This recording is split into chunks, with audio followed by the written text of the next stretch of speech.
Welcome to Kenton's videos. Enjoy the video. You have your phone and location enabled. Now act. Open a Maps or local directory app, set a sensible radius like 15 km, and type the service you need.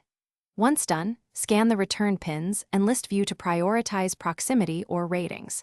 Tap the nearest listings to reveal basic details. Make sure permissions allow calling and copying, otherwise the number field may be hidden. This gets you from 0 to the first candidate phone numbers quickly, with context so you can choose which to contact. Once you open a listing, look in Contact, Hours, or the website link for a phone number. That's the most reliable field. If it's missing or ambiguous, follow the website or social links.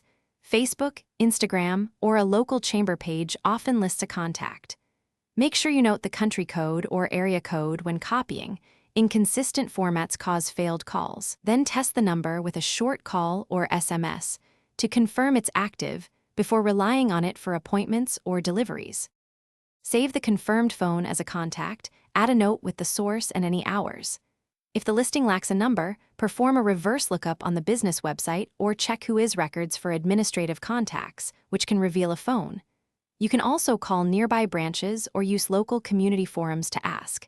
If you still can't find a number, try another neighboring business, often staff forward calls. Troubleshooting tip: when a number is missing, alternate official pages or cached directory entries usually surface the correct contact. Thanks for watching. Consider subscribing if we helped you.